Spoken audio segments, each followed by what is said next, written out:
Very good. I just wish it told me who was watching. That way, if I could reach out and say, hey, you're welcome to join us in live class. But I do want to let you know um, our date to start the new classes will be August 11th.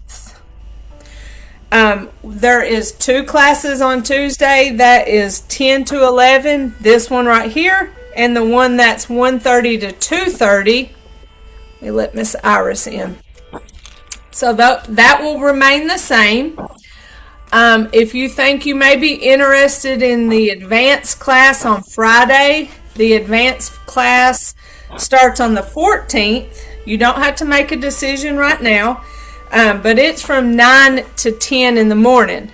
Miss Sharita is on that class, and we have completed part 2. And we're basically practicing part 2. Just like in this class, we're basically practicing part 1. If you want to forever and ever amen be in this class, you are always welcome here. As you know, because this isn't your first class, you get more out of the same moves. It's just different. Your growth in Tai Chi, it's just different with each class you take. You don't have to ever learn part 2. So don't feel in any way pressured to learn a whole nother part. It is very challenging. It's really not intended to be seated Tai Chi. It's not even evidence-based proven to help with falls prevention. There are 360-degree moves in that part 2. So you know how we do brush knee in our advanced 6 movement, where we here and brush. Well, in part 2, we do a move called repulse the monkey, and it is basically brush knees 360 degrees. So it looks like here we brush to what I call the back. We come and we brush all the way to the front, and then we brush to the left. So, and we do that both ways. So there's a lot of pivots on our feet. Now, when we do brush knee, we pivot on the heel in our part 1 movement. But in part 2, we have a move that's called fist under elbow, where we pivot on our heel and pivot on the ball. And then that movement, like I said, repulse the monkey. To come all the way back to the front, we pivot on the ball, pivot on the heel, and pivot on the ball. So if you're uncertain about your balance, it might not be the best choice, but there's always room for modifications. For instance, instead of pivoting, some people just shuffle through the movement. Anyway, I'm not trying to talk you into it or out of it. If you want to come give it a try and then you decide, yeah, that's not for me, that's fine. Sharita goes to both classes. Some weeks she can go to both. Some weeks she can just go to one. Y'all know I'm flexible, and y'all know that I teach to the group. So if we come in August and there's a person that has never been in Tai Chi before, it's going to take us a lot, more time to get to know each of the moves, because I would never want to rush a new person through, waving hands in clouds. Typically that movement takes us 2, sometimes 3 weeks, just depending on, so that we can break it down and get real comfortable with it. But that will start in August, and then of course we will get to do the class again that starts in January. It's just going to start a week later than it did this year. So I had told y'all at the beginning of the year I thought we started a week early.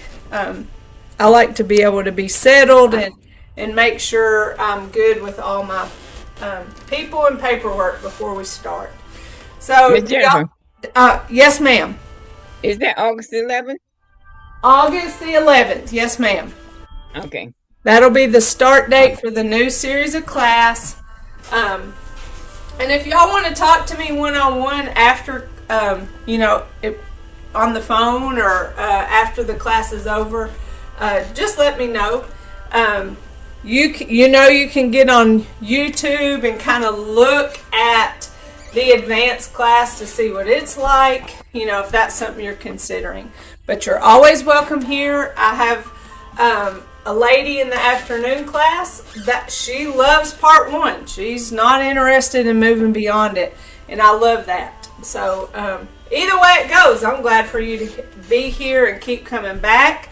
If you want to tell your friends, if you think somebody may be interested in coming, heck, tell them to come and join. They can join from the internet if they have a tablet, or I don't know if SOWEGA has any more classes. I'm not sure what they have, but you can enter with a laptop or a tablet. I prefer everybody to have a camera, and it's not that I'm judging your movement. That's not it at all. One, I just want to see what you look like. I want to know who you are.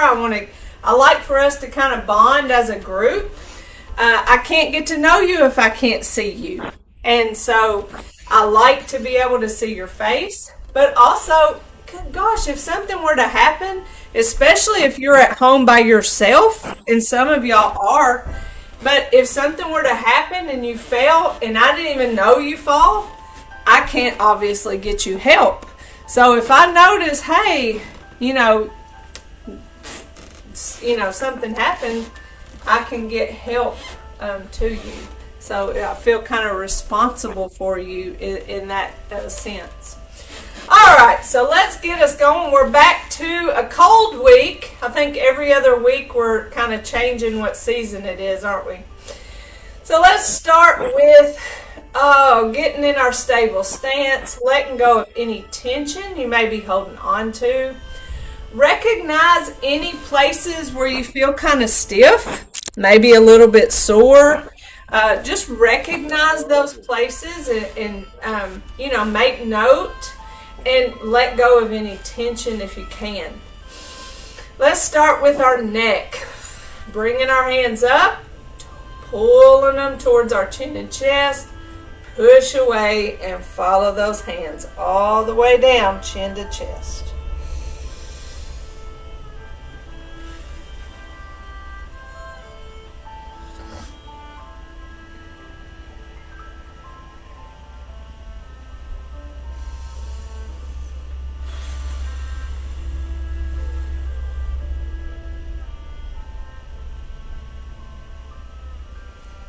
Slow, smooth, and continuous.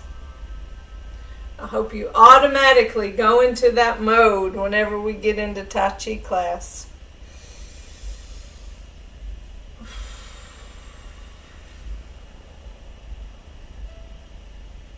I think I turned my music down a little too low to make sure I could hear y'all when y'all were talking a while ago. All right, back to our neck, going side to side. Follow that hand, looking at our hand like it's a mirror.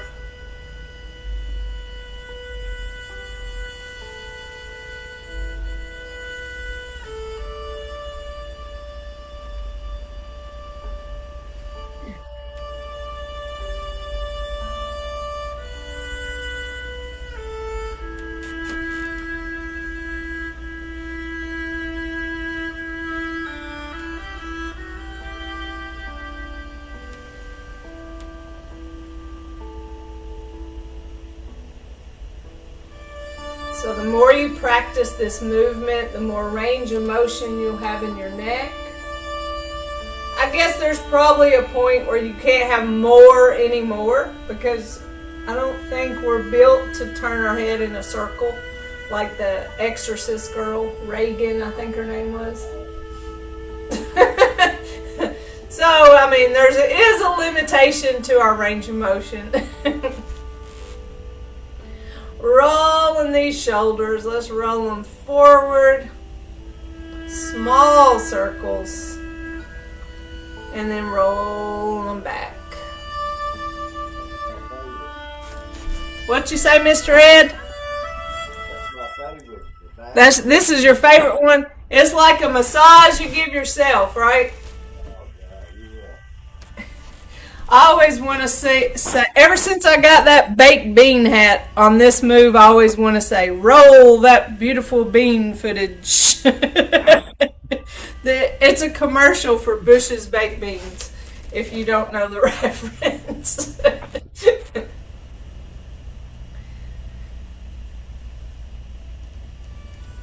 Yeah, I get stuck on this one, Mr. Ed, because it does feel good.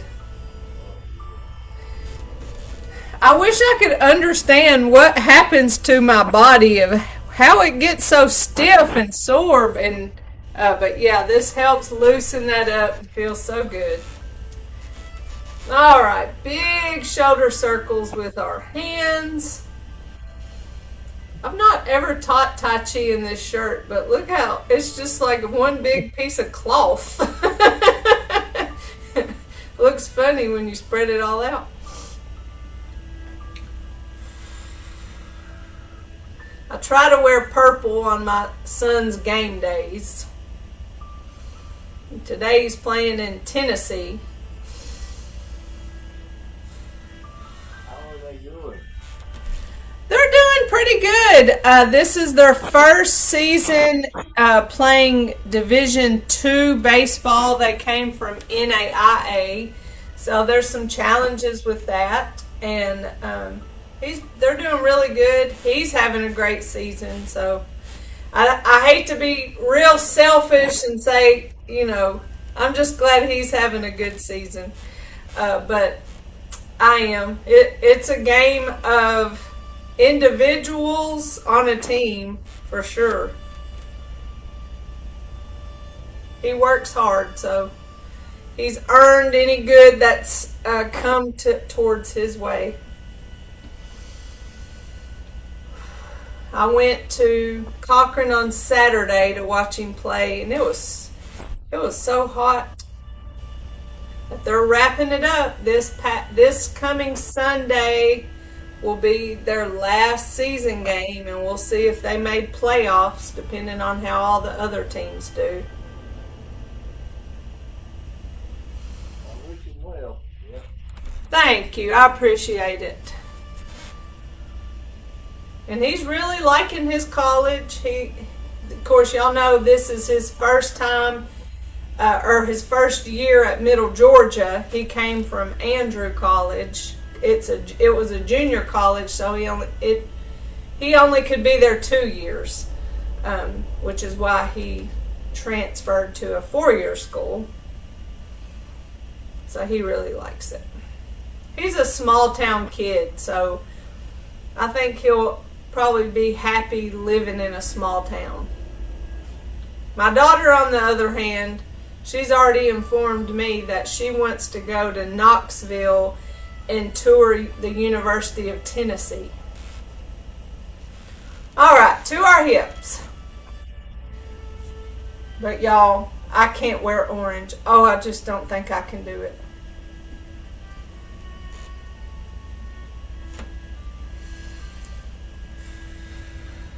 Never mind the fact that I don't know that I can take her that far away from home and drop her off.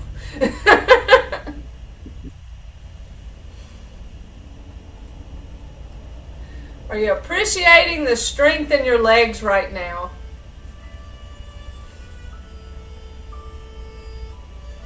Y'all know I'm happiest in flat shoes when I do these movements. So I'm in my flat tennis shoes today.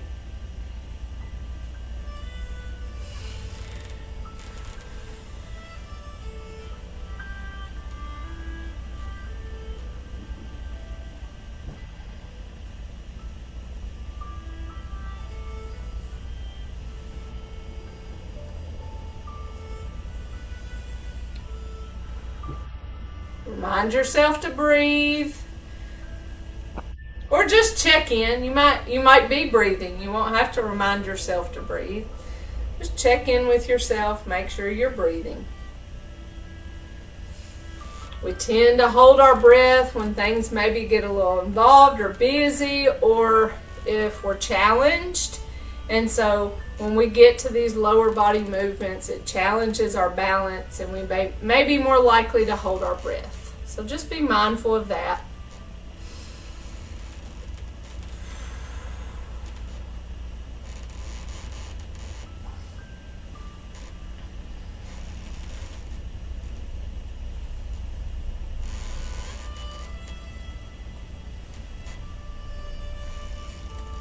Keeping that good posture.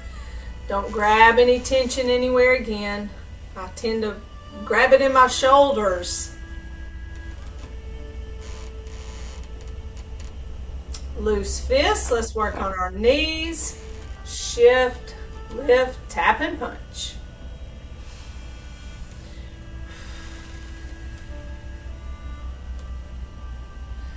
Keep your fists loose. Don't squeeze those hands. If you want to challenge yourself, tap your toe in the air a little bit higher.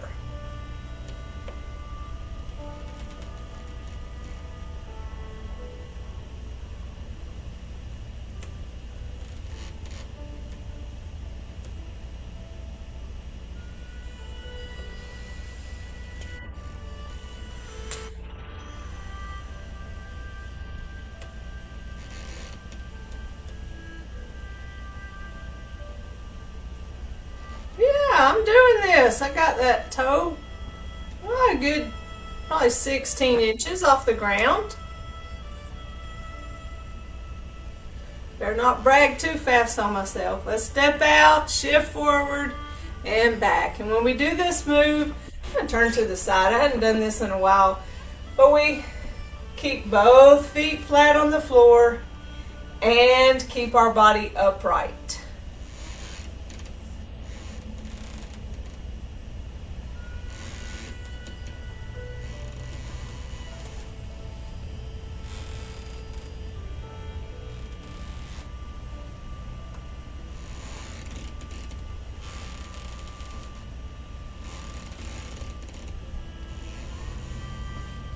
Take our time with the weight shifts.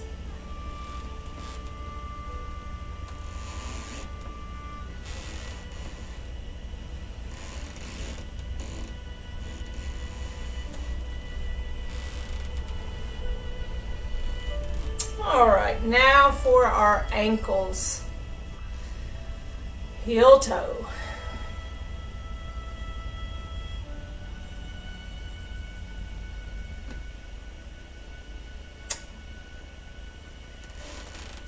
Heel toe.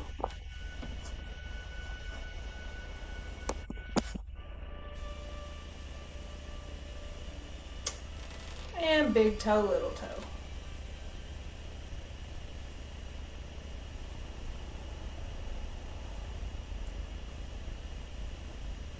Switch. Little toe, big toe. I go left to right just like I read. You may have noticed one foot may be a little more stiff than the others, or one ankle, or you may feel it all the way up your leg because everything's connected.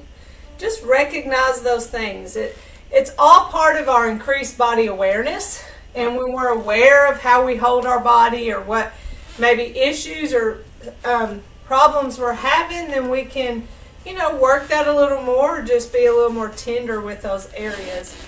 And what we learn in Tai Chi helps give us body awareness and helps remind us to carry ourselves a certain way outside of Tai Chi class. Moving slow is not practical in, going out into the world, but that's how we move in Tai Chi. And when we slow things down, it challenges our muscles in a different way and helps them be stronger because they're having to hold positions longer. And so that helps us whenever we move at different paces. Also, we're aware of our posture so that when we move through life, we're not leaned over, we're not hunched over. We have our shoulders back, nice and relaxed, and good posture. Our weight is over our hips. We're setting ourselves up to not fall. And we do that by noticing things about our body and moving through life that way. I mean, we don't take really big steps in Tai Chi. Everything is really small. We stay within our frame. And so we learn to move a little bit differently, even if we move a little bit faster. Know that if your goal is falls prevention, and it might not be that you're at risk for falls now, we're pre-planning. We're not wanting to fall in 10 years. We're not wanting to fall in 20 years. We're not wanting to fall in our future. So it's not always about the moment, but we start before it gets to be a problem. And so some of the things that we can do, and what I want you to share with people that may not be interested in Tai Chi, but everybody can be concerned with falls prevention, is what? Weight transfer. So to practice Tai Chi walking, where you place the foot, then shift the weight. Place the foot, then shift the weight. You know, spend some time Tai Chi walking forward and Tai Chi walking sideways, stepping out. Working on the placement of your feet so that you can transfer the weight without kicking off. So your spacing is what it needs to be for you to move sideways. So Tai Chi walking sideways, Tai Chi walking forward. And then also in our advanced movements, we do step back, shift, and follow step. We don't walk backwards though. We simply step backwards. So back, shift, follow step. So practice that step back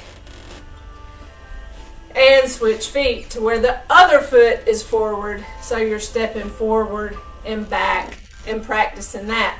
And those moves right there will help you gain strength and improve your risks for falls. I've talked to you also about the functional fitness test of a chair stand, where you get up and down out of a chair. You can time yourself for 30 seconds, build yourself up to a minute of just getting up and down. Your goal being holding your hands across your chest as you use your leg strength to get up and down. When I do that movement, I think about my feet pushing me up from the floor. I think about my feet pushing me up versus my legs having the strength to pull me up. And sometimes that changes my perspective, and I'm using more leg power when I do that. So I encourage you to do those things that are outside of Tai Chi class, but are using Tai Chi lessons and principles to improve falls prevention. All right, so with that said, let's do our Tai Chi. Part 1, Basic 6. And again, this is the opportunity to ask any questions that you may have of certain moves that you're unsure of.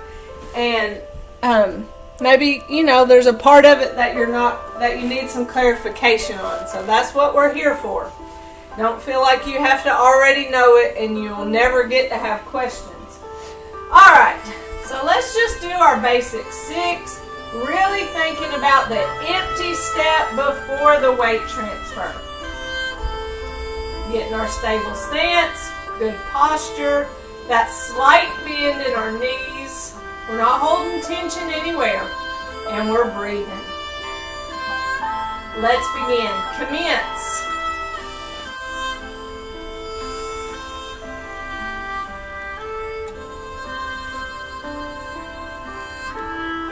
Open, close. Single whip.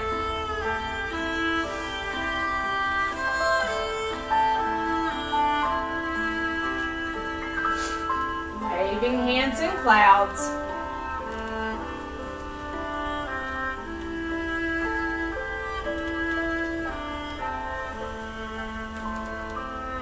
Take your time.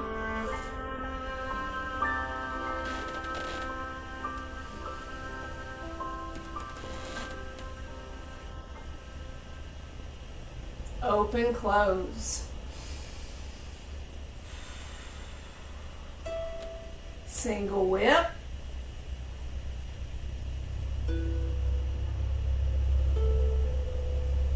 Waving hands in clouds.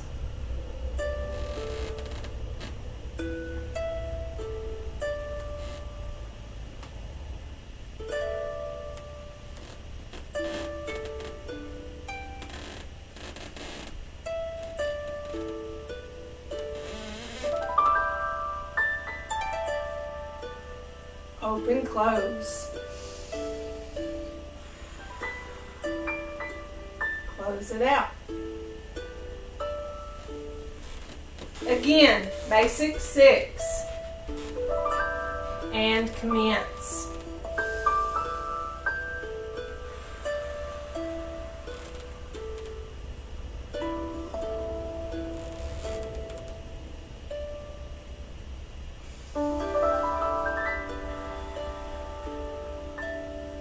Single whip.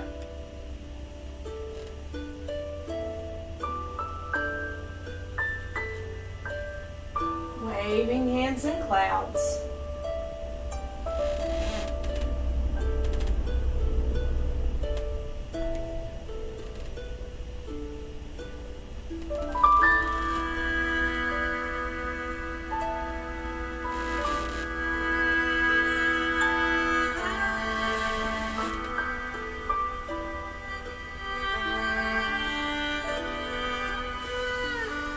Open, close.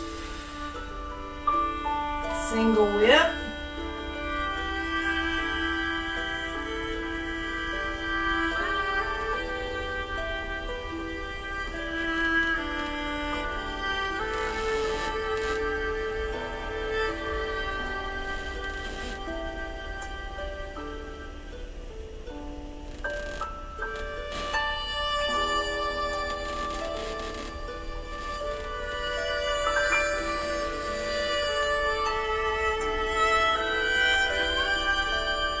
Open, close.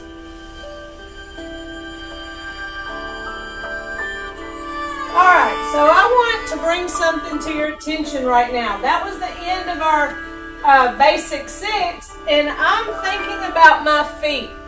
Alright, so if I were to now go into advanced 6, my feet were too close together to be able to go shift, right toe in, see how close my feet are together. So I noticed that when I finished that last waving hands in clouds, I thought, ooh, my feet are really close together. Well, on the open and close, if I were to go on into the advanced 6, what I would have done was open and close and watch my feet.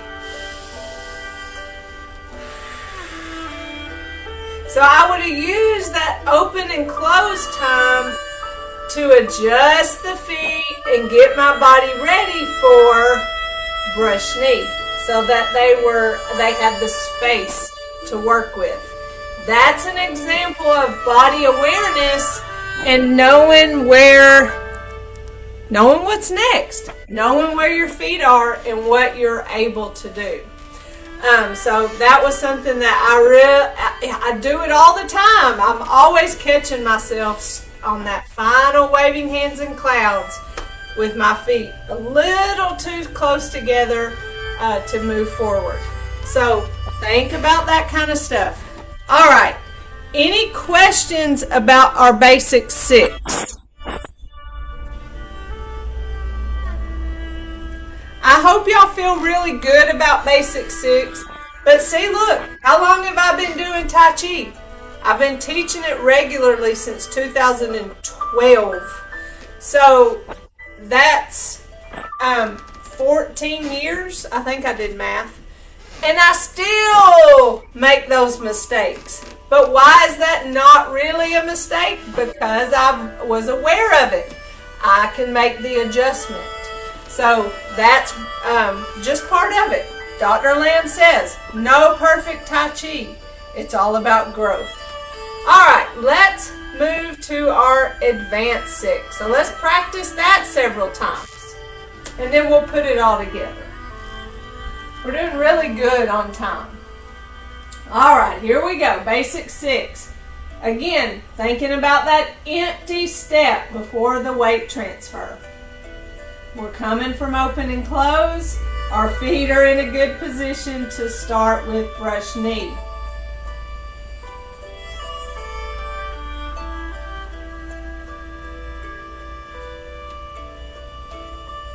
Play the loop.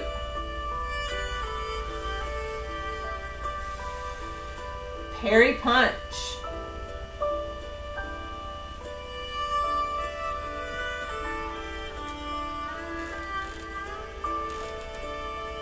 Block and close. Push the tiger.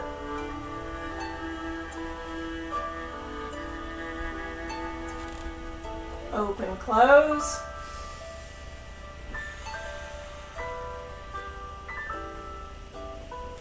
Brush knee.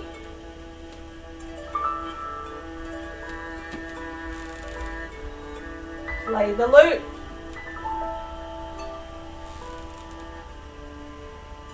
Parry punch.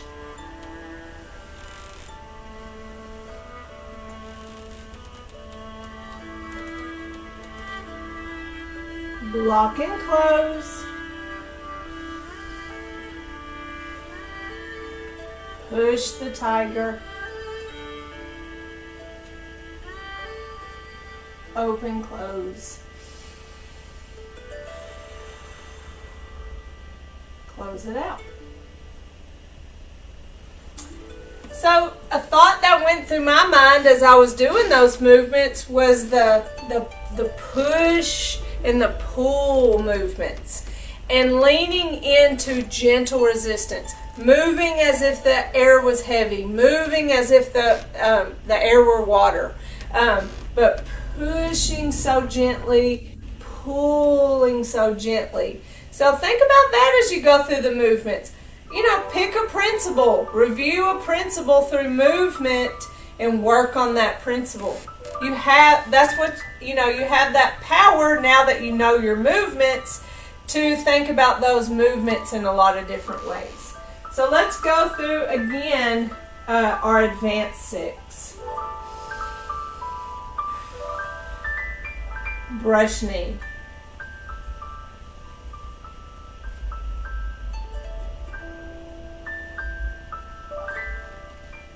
Play the loop. Parry punch.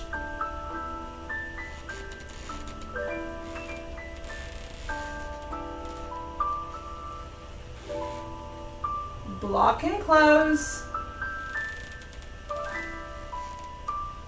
Push the tiger.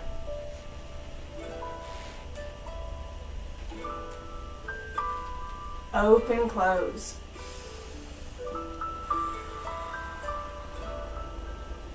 Brush knee.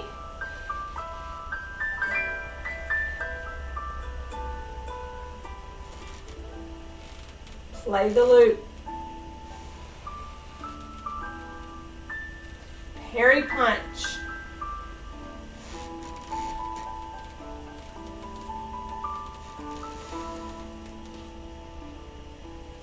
Block and close.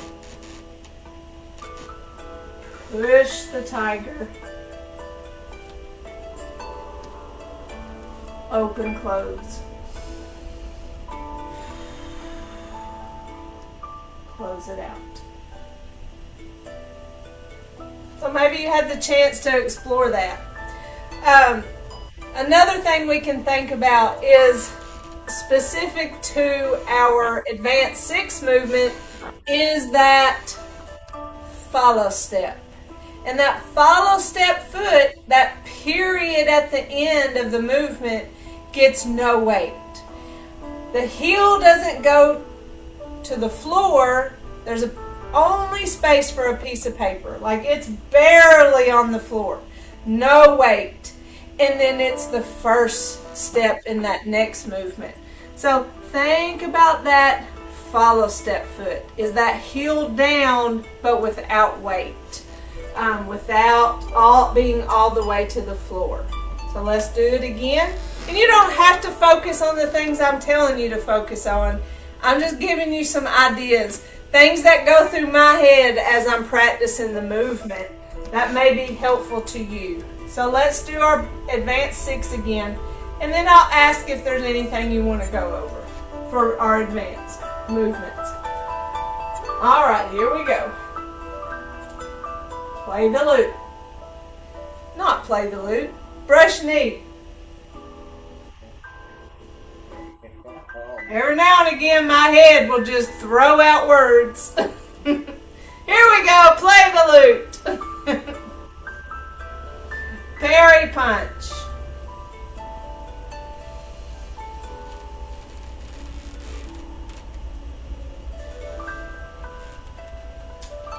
Block and close.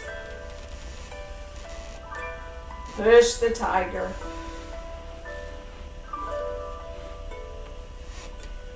Open, close. Brush knee.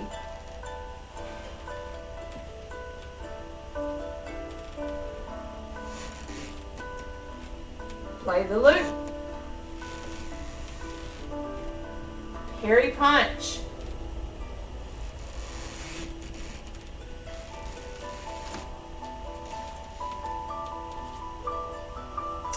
Block and close. Push the tiger. Open, close. Close it out. All right, any questions about those movements? Making sure I can hear y'all with my ears to the speaker. I don't know what happened with audio this year, but I really want to see if I can get this figured out, because for years we didn't have any problems hearing things. All right, so those are our advanced 6 movements. Something that I noticed as I've gotten more, I guess probably stronger and more comfortable with the movements, is I bend my knees a lot more. Which when you bend your knees, you're lowering your center of gravity, and essentially you are better bound, or you're less likely to fall over. A surfer, when they surf, they bend their knees, they get low. A boxer, a sumo wrestler, you notice they kind of spread their legs, bend their knees, and get down. You're less likely to be pushed over when you have that lower center of gravity. There's science to it, y'all. I'm not going to explain the science because I'll probably not make it sound really smart. But that's the fact of the matter. But you kind of have to have some strength, right, to be able to bend those knees and hold yourself. So, there's that part of it. But I do notice that whenever I come back with play the lute, I'm really bent down pretty good here, play the lute. And then when I go to parry punch, I just feel myself squatted more. And I used to notice that about Dr. Lamb and how squatted he was. And he does it so effortlessly. And so maybe in time that comes. Oh, Miss Barbara's coming back in. In time that comes with leg strength and practice where you can, lower your center of gravity a little bit more. Being in this position right here reminds me of what we call a staggered stance. And, if you're a boxer, you get in a staggered stance. Of course, on a surfboard, you're in that staggered stance. And in that stance, you're able to absorb impact. So if somebody runs into you, then you can bend back into that back leg. If they run into you from the back, you bend forward into that front leg. You're less likely to be able to be pushed down when you're in this staggered stance. So keep that in mind too whenever you're just standing around. Standing in line is to have one foot up further than the other, that soft bend in your knees into a staggered stance.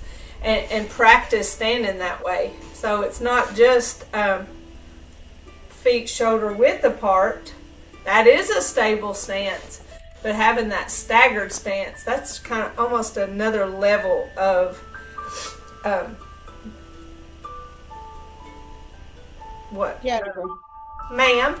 when you do the stagger step, do you turn your foot kind of angle out, or do you keep them straight? It is. Well, I don't have any socks to tuck my pants into. But you see how one foot is kind of straight and the other one in the back is at an angle. Okay.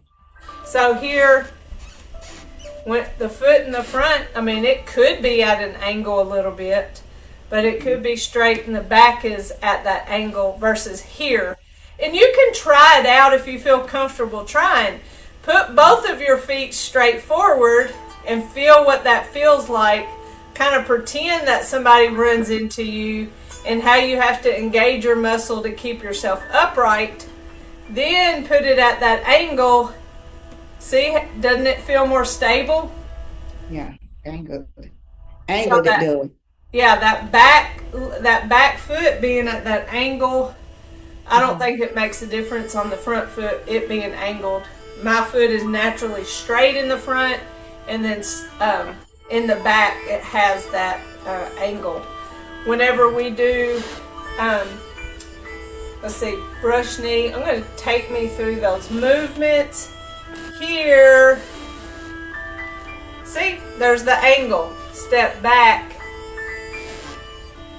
That's play the loop. Parry punch is intended to walk kind of like that duck here. Parry, parry, and then and punch. Block and close. So yeah, all the way through those advanced movements, that back foot has that little bit of an angle to it. Thank you for asking that, because that was something that I just naturally did, but I didn't really think about it. And sometimes what I learned, years ago, and I naturally do, I might not think about it. So thank you for asking, and feel the difference. Like I said, you stand here. When I stand like this, I feel like my legs are kind of twisted. Here, I feel my hips are more open, and I'm more relaxed in my stance when I have that angle. Thank you. You're welcome. Any other questions? Any questions about seated? Because I don't do seated Tai Chi a lot. I've done seated when I was pretty much forced to do seated.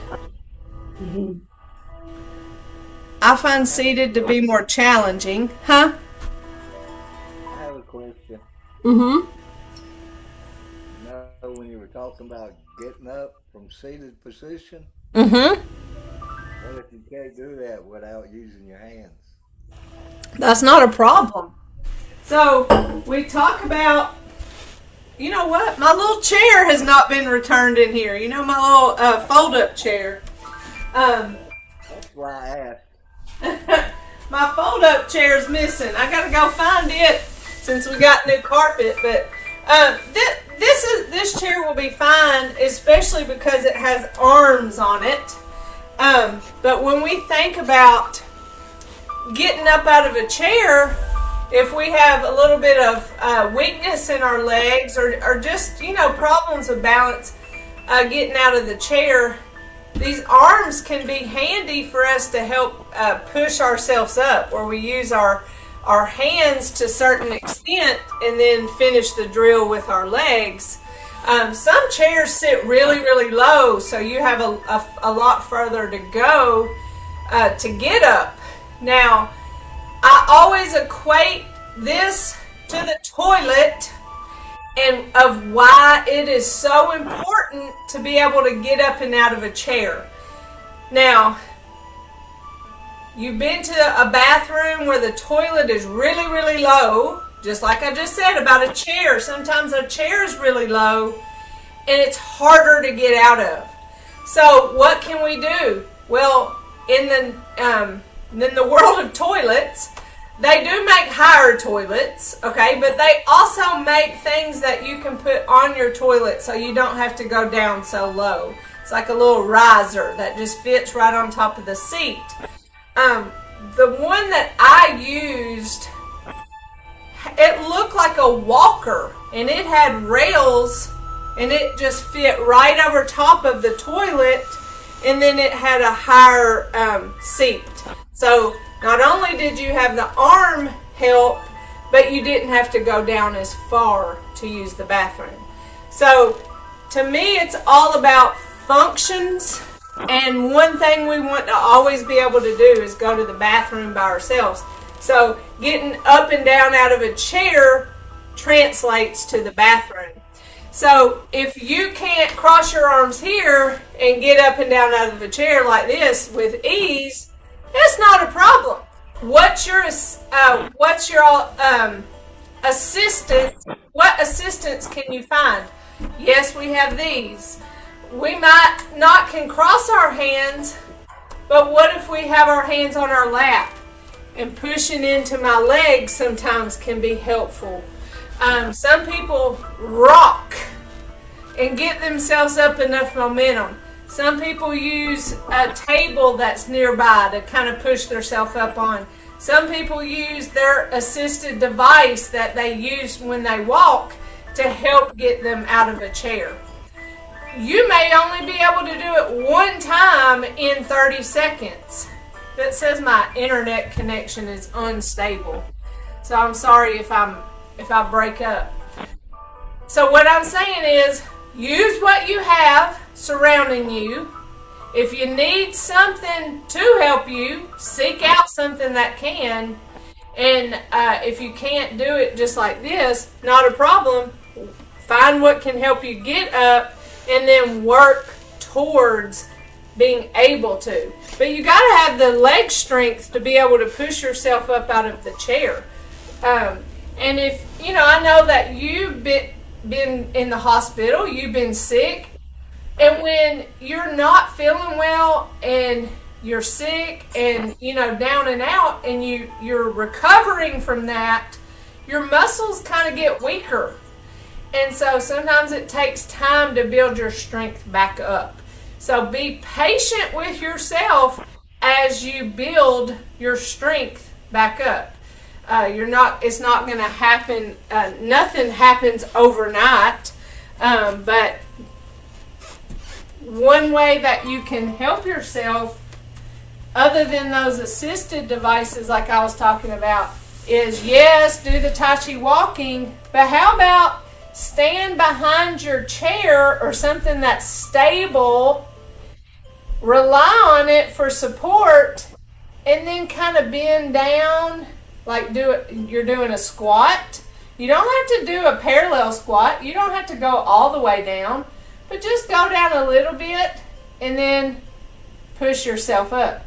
You can't really tell my pants are baggy, but I'm coming down and I'm pushing myself up. Just utilizing those leg muscles a little bit. Staggered stance. In the gym world, this would be called like a split squat. I'm in a staggered stance. Yes, that back foot's in that angle, but I'm coming down and coming back up.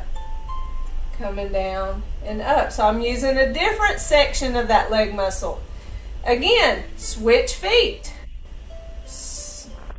Squatting. I got this though. I'm holding on to this chair. I'm pushing with my hands on this chair. I'm not relying 100% on my legs. Every little bit adds up. When you are seated, you have your knee raises to use those leg muscles, but then you also have where you push your foot into the floor and release. So I'm not trying to lift myself out of this chair. I'm simply engaging muscle by pushing that foot into the floor and release, pushing the other foot into the floor and release. And when you do that, you can hold your hands on your legs you can feel muscle engage. So do a combination of all of those things and start getting your strength, and then work towards getting up out of the chair. Whether you do it like this ever is not a problem, but being able to get up and down out of a chair translates to the bathroom, right? So is that helpful, Mr. Ed? Any of those ideas? Yeah, that's just practice, right? Yeah, and I just thought of something else. I mean, I was focused on my quadriceps, but all right, I'm not going to drag the chair back over. So just pretend I have this chair, and I'm holding on to my chair. I'm going to do heel raises. All right, let me pull my britches up. I'm going to come up on the ball of my feet, and then I'm going to slowly come down, come up, and come back down. This is the back bottom part of our legs. That's our calf muscles. And think about when you walk. All right, I'm going to step. Now I'm going to push off.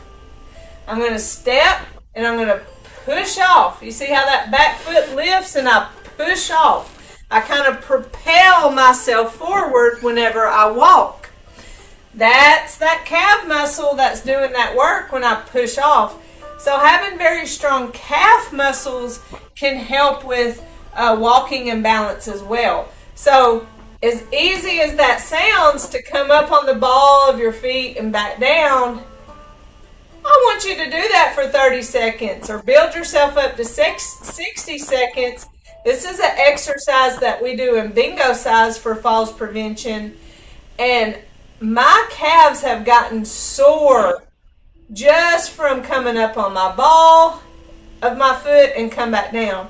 So I'm saying the ball of my foot because I'm not going up on my toes.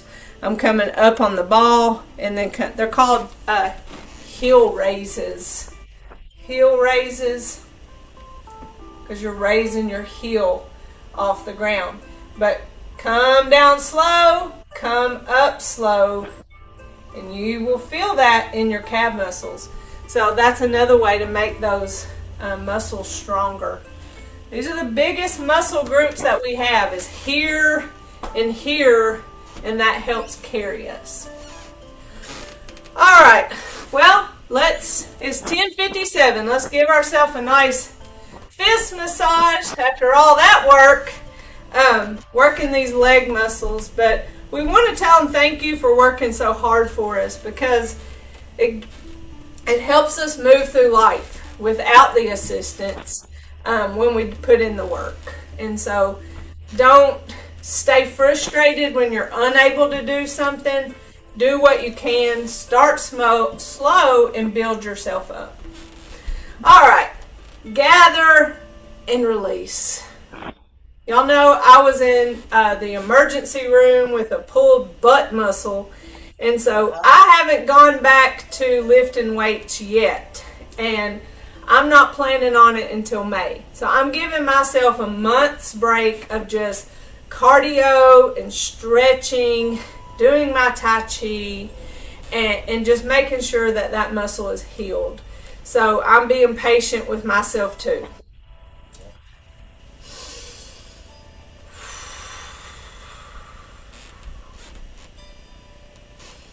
That's what I get for trying to look like one of those rap guys' girlfriends.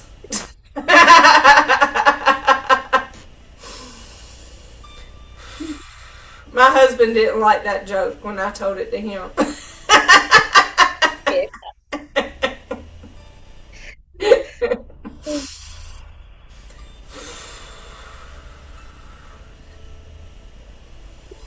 And I don't really even know what it means. I just know it's in a song and it's funny. All right. So we have our strength. Huh? I said, as long as it's funny. Yeah, that's right. Whatever it means, just laugh. Strength, friendship, and humility. Always something to learn. Put those together in mutual respect. We say namaste. Namaste. So thank y'all for coming. Be watching out for your shirts if they come. If you want to wear them next week, maybe we can get a little picture. Any questions for me? All right. Well, if you need me, call me, email me, however you want to get in touch with me, and I'll see y'all next Tuesday. Okay. Bye. All right. Love y'all. Bye. Love you too. Bye. Bye, Bye-bye. everybody. Bye-bye.